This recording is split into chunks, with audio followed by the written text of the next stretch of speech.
I was 3 years old the first time I got mad enough at my mother to want to hurt her. I told her she was fat.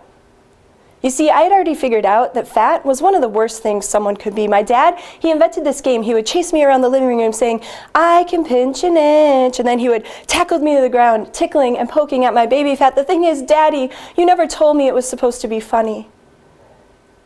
And I bet you never intended for me to learn to play alone in my bedroom, my stubby fingers prodding at my body, unforgiving.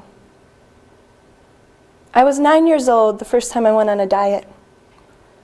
A summer of swim camp had left me with a linebacker's shoulders. My abs were an upside-down ice cube tray. I could slice through the water like a hot knife through butter. I weighed 102 pounds. My best friend said she couldn't be friends with someone who weighed more than the boys because, gross.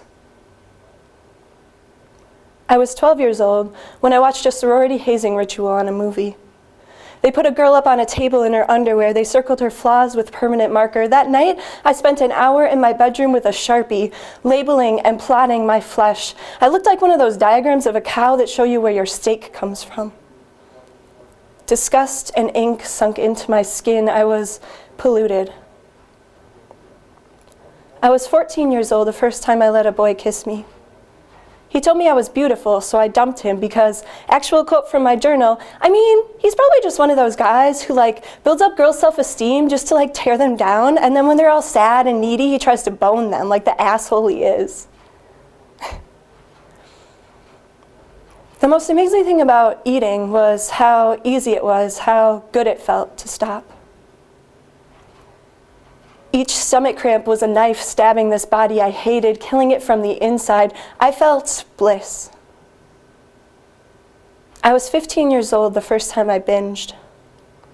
I ate more than I had eaten in a month. I ate and ate until the whole world became no bigger than the ache in my overfull stomach, and I fell in love with this new way to hurt. Shame was a razor blade I used to carve scars into myself that no one else could see. I wore it like a poncho.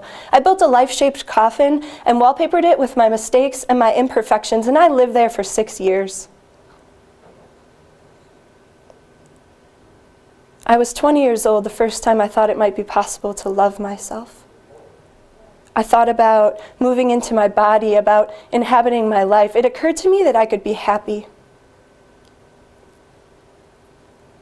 Last week I turned 22.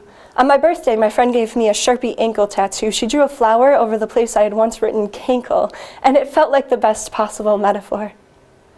Because I used to write suicide notes for fun, and now I write love songs to my thighs, my giant, beautiful, one more squat, one more mile thunder thighs. I write sonnets to my belly pudge, limericks for my don't stop waving when I do underarms. I am that person now. But I think that rhymes bounce off of flesh better than bone anyway. And I know that all of this shit happened for a reason because A, I am here today. And B, that guy I dumped in high school for calling me beautiful, he's a full-time drug dealer now. Lives in his parents' basement, hangs out with high schoolers. And I'm not saying it wasn't awful or I still don't have to work really hard every day. I'm just saying that I am here and I am so grateful. So let's dance, beautiful friends, because that's what our bodies are made for.